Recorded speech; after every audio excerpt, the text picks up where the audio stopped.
Some artists paint, and some work with steel, iron, and clay. And don't forget song. Uh-huh. We're celebrating the creative spirit today on Su Vida Especial.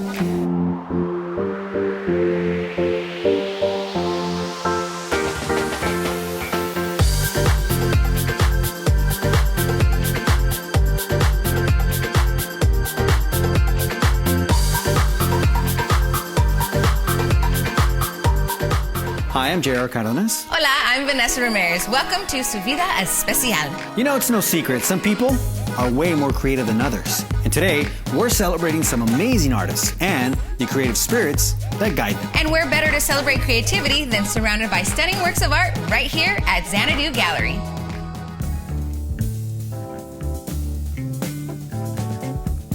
I'm Jason Horsch. I own Xanadu Gallery in downtown Scottsdale. We specialize in showing artists who are doing something unique and different. One of our artists, Houston Liu, who's out of Atlanta, creates these beautiful little boxes that are glass that's enameled on copper and then mounted on a block. And people just love them. They react to them, on multiple levels.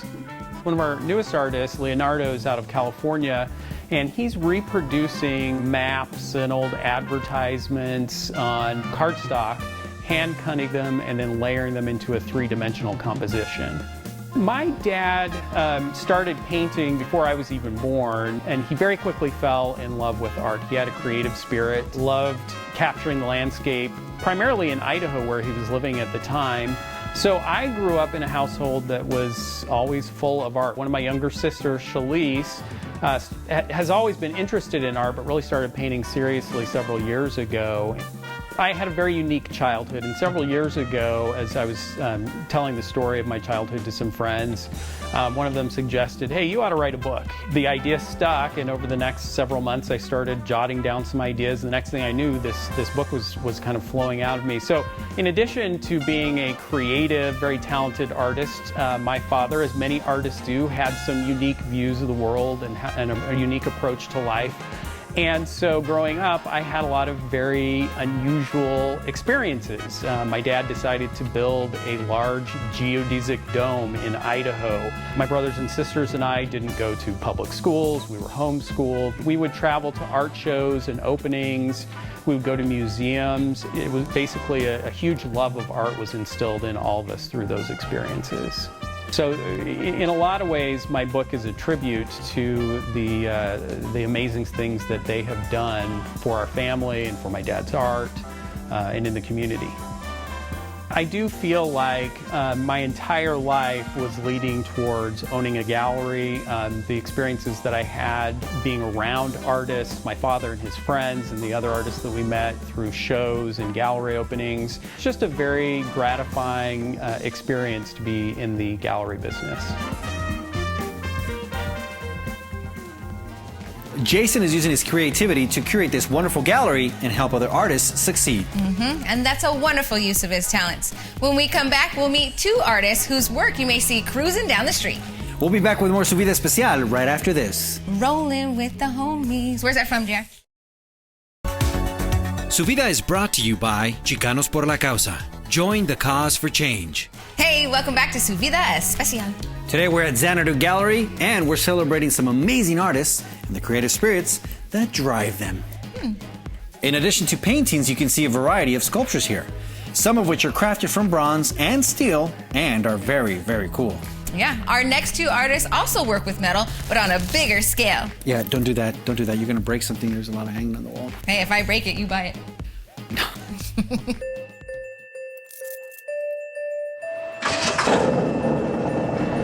I'm Jake Floyd. I'm the owner of Purgatory Industries, and I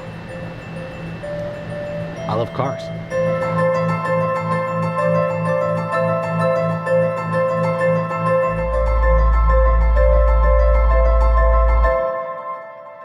I do consider myself an artist. We don't like factory at all. We like to change things and make things as cool as possible and as fast as possible. We work on hot rods, classic cars, bikes, kind of anything with a motor and wheels. We like to mess with it. When working on custom hot rods, it's more than just replacing parts. A lot of times you can't get the parts that you're looking for on some of these old cars, so you have to make them, or you have to modify something else to make it work. Very seldom can you just order up a part for, say, a 1929 Dodge. It just doesn't exist. So you got to think outside the box and get creative and find a way to make something else work. My process to creating a custom car, it kind of evolves. It's a lot of conversations with the owner, if there is an owner, and it's an evolution. Most customers don't really know what they want from the beginning, so it's a lot of discussions, bouncing ideas off of each other, and coming up with a final design that everybody's happy with, that meets everybody's budget.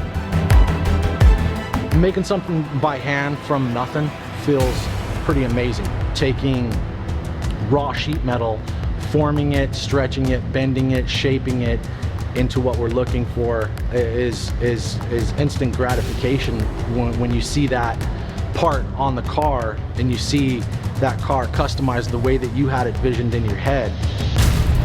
It's like nothing else. It feels amazing to create something by hand. You know, we get these old cars in. Some of them aren't even cars. We've gotten cars in that were parts of cars in the back of the truck, and then putting that together and forming that into a car. I mean, it's just crazy to think that, you know, this pile of parts we're setting in a field for 50 years and now it's on the road. And you know, that's amazing, bringing things back to life. So when a client sees their finished product, usually they get a little teary-eyed, they give me a hug. I save these cars. I save these cars from rotting away. I save the cars from just being forgotten, you know, and I save the memories that people had in some of these cars. I give that back to them.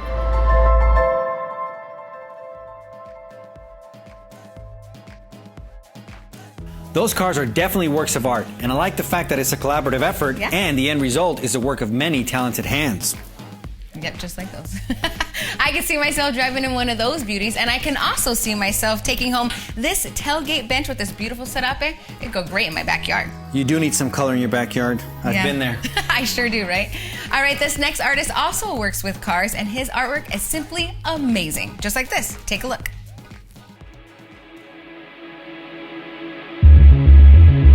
So Hank Robinson is an engraver, a father, and all around just badass. So I'm a Dremel engraver. I'm a multi-material engraver. So I do engravings in metal, wood, glass, plastics, literally anything I can get my Dremel on. Kind of known for doing out-of-the-box kind of projects, not necessarily just flat pieces of metal. You know, I'm looking for the things that have never been done before. I'm looking to do the shock and awe moments, and if I don't think I can do something, that's just gonna make me want to do it even more.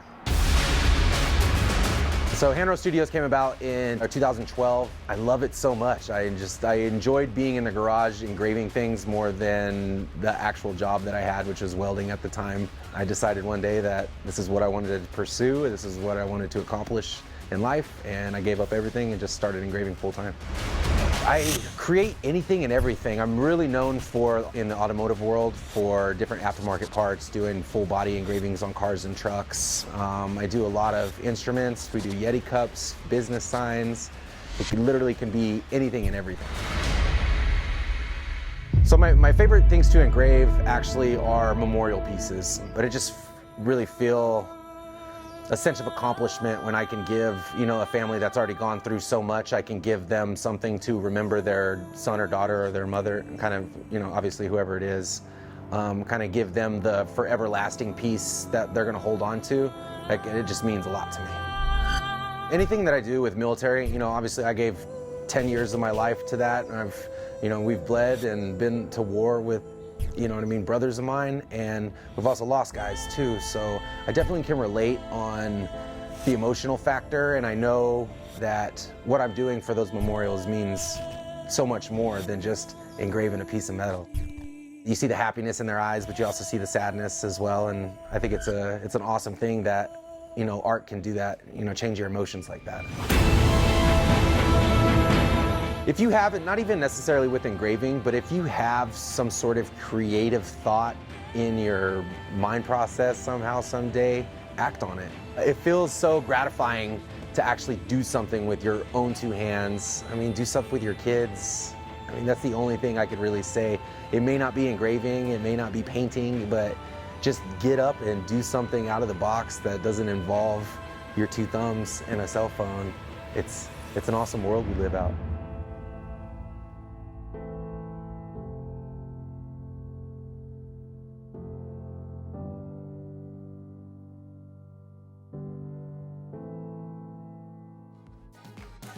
Art is all around us, and it doesn't just hang on the wall. Sometimes you see it drive right past you. Yeah, and that brightens our day and our world. When we come back, we'll bring you a piece of art you can live in. There's more creativity coming your way when Su Vida Especial returns right after this. Speaking of art on the wall, check these out. That's a beautiful butterfly. No, it's not a butterfly. It's a dragonfly. Oh, my bad. Su Vida is brought to you in part by Mega 104.3 and 101.1 The Beat. Hey, welcome back to Su Vida Especial. I'm Vanessa Ramirez. And I'm J.R. Cardenas, and we're standing in front of one of my favorite paintings here in the gallery. Vanessa, the Southwest in all its splendor. The mountains, the cacti, the trees. It's beautiful. Best part of it, it was painted by John, Jason's father, the owner of the gallery. It looks like I'm looking out the window. It does. 2 windows. You know, they have some wonderful art here at Xanadu Gallery. And you know, I can't imagine living in a world without art in all its forms. Here they have paintings, photography, and sculpture. But artwork can take many more shapes, including theater and song. And architecture. Our next artist is able to see what is and imagine what it can be. And the result is a work of art you can call home. My name is Troy Strumpfer. I'm a creative soul. I'm a risk taker. And I'm a dreamer. Growing up here in Phoenix, I grew up in maybe not the nicest neighborhood, but an interesting one nonetheless. And many times riding my bike around through the hills, what I didn't realize, all of those homes that I had been riding around and observing as a child, I come back to those areas and they're suddenly desirable. And these homes are, you know, they're elevated and they're on mountainside and they're boxy and they've got cool angles and glass, and I suppose you don't realize at the time perhaps that's leaving an impression on you, but I do drive through those neighborhoods with fondness now and think, I'm still here at home. I'm 3 miles from where I grew up as a kid, and I'm learning how to go through and leave my mark in a similar way. I do consider the type of construction that I provide to be artistic. I believe that's the primary reason that A, I'm driven to this industry, and B, that somebody would want to hire me. A lot of guys can follow a set of plans. I try to bring my approach and my creativity and read between the lines. I believe everyone in the process needs to be inspired.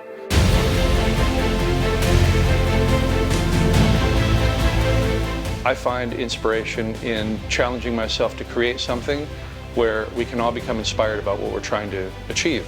I met with a homeowner and they walked me through their space and said, you know, we want our laundry to extend here and we need extra parking.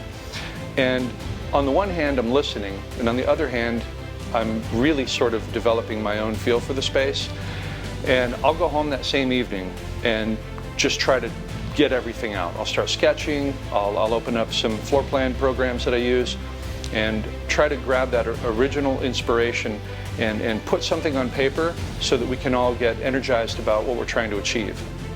The type of projects that I create are open, natural light, nice flow and form to the footprint of the home, to the pathways and the spatial relationships. I try to pay particular attention to taking architectural cues that exist already within the home and replicating those throughout so that when we finished a project, really you can't tell the difference between perhaps what was already existing and what we've created. Each project that I embark on, I try to challenge myself to create something unique, and I try to grab fresh inspiration and apply things that inspire me in my daily activities and bring something that perhaps I haven't tried before to each project. Hey, he can come remodel my house any day. Artwork on a grand scale for sure. Hey, don't go away. When we come back, we'll meet an artist who can bend iron with his bare hands. Whoa, that's impressive. I can't wait to see it. We'll be back with more Su Vida Especial right after this. Welcome back to Su Vida Especial. We're at Xanadu Gallery in Scottsdale celebrating the creative spirit, which is hanging all around us. It's an inspiring environment to be surrounded by so many talented individuals. I think you're right. You know, the colors really just lift your spirit, sort of the way a great song can. Ooh, a great song sung by a very talented artist. You know, the name Ronstadt might sound familiar, but there's more than one talented person in that family. Really? Yes. Ladies and gentlemen, please welcome Phoenix's own Maresa Ronstadt.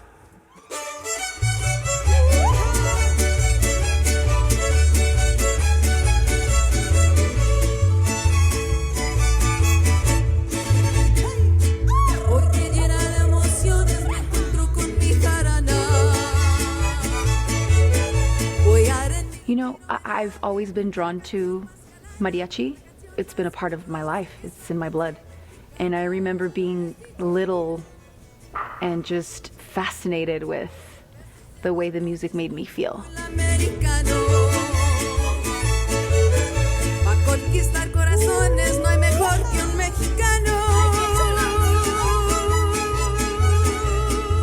It's a part of my culture. It's a part of my family. There was a point in my life where I felt like I wasn't good enough for it because it's so good and it's so Mexican, and you know, I'm Chicana. Soy Chicana. I was born here. I am of Mexican descent, but I am not Mexican.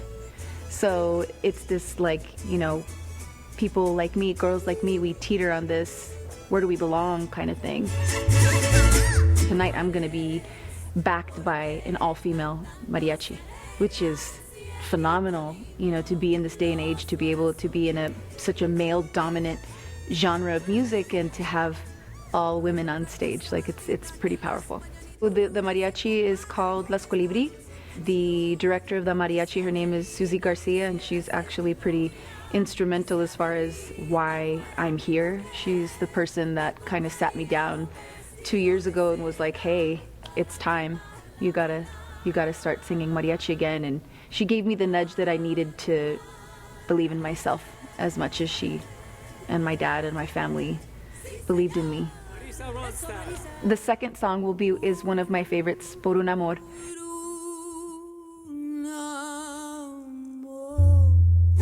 It's one of the first songs that I ever learned when I began to fall into this world of mariachi music. I learned it when I was 14. I learned Linda Ronstadt's version, and it's one of the most beautiful versions that you'll ever hear. I feel like for the next generation, for my girls to be able to see what it is that I'm doing, you know, as a mom, I want them to be able to see that they can do anything. And I want my girls and any other girl that might be listening to me to get the same feeling that I did as a kid, which was, hey, I can do that. I think I want to do that. Because that's exactly what I did.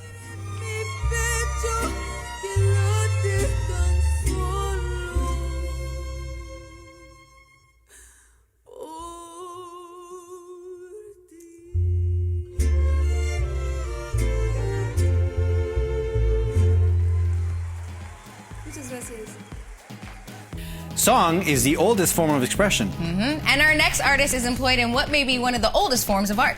Blacksmithing began with the need for practical items like nails and horseshoes, but there's always that one guy who takes his work to the next level, like this one.